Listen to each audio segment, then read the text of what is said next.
Yan, dito ulit kami sa airport. Pupunta kami ulit doon kay Lula Minang. Ang edad ay 76 years old na. Dadalawin namin siya. Ito yung lugar niya, napakalayo. Kailangan mo pang magmotor para makarating sa kanila. Ito, parating na yung mga kasama ko. So, 3 kami dadalaw sa kanya. Yan, sa Tiroda. Yan, lapit. Nakahingal. Paakit kasi ito. O, ayun na si Ate Roda. Ang bilis niya maglakad.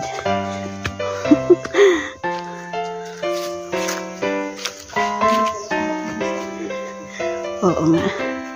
Init. Alas 9. Medyo pa lang yata ng umaga. Oo. Yan.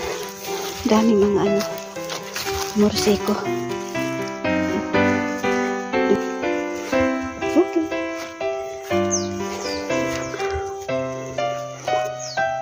Ganda ng panahon.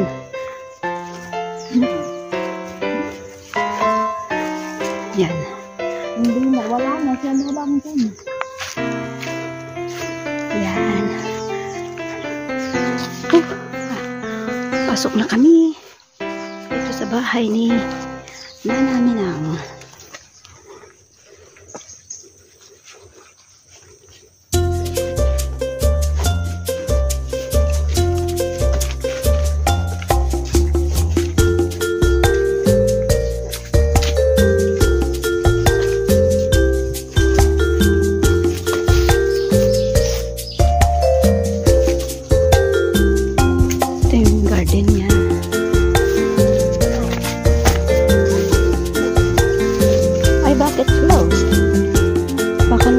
Garden.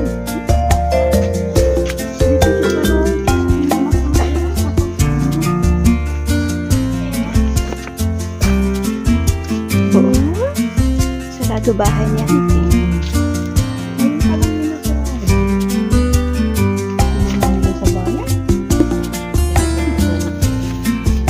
Sayang. Sige po, auntie. Thank you. Ate Roda. Thank you din po.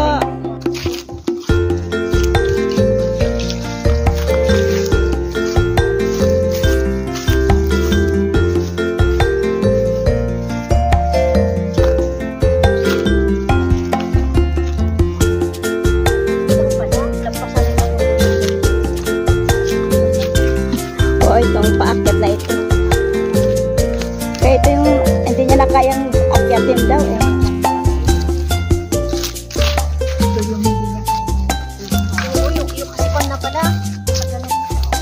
Oo, na ano na yung mga buto niya. Yung sabi niya nga sa sobra niyang noong bata-bata pa sila. Pinapasan. Ngayon na po kami. Tapos ng aming dalaw. Kinalamin lang. Handaan na namin.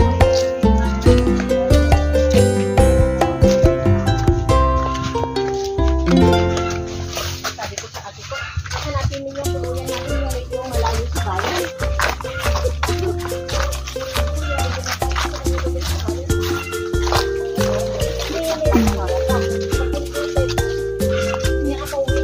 Bundok. Ayan. Oo, ayan. Ingat. Ingat. O, sige te. Mag-aantay. Para maikli na lang yung nila. Yan ang aming destination ay dito sa tabi ng airport. Ay, sa taas pala kami ng airport. Yan yung landing dito sa Basco. Landingan ng aeroplano.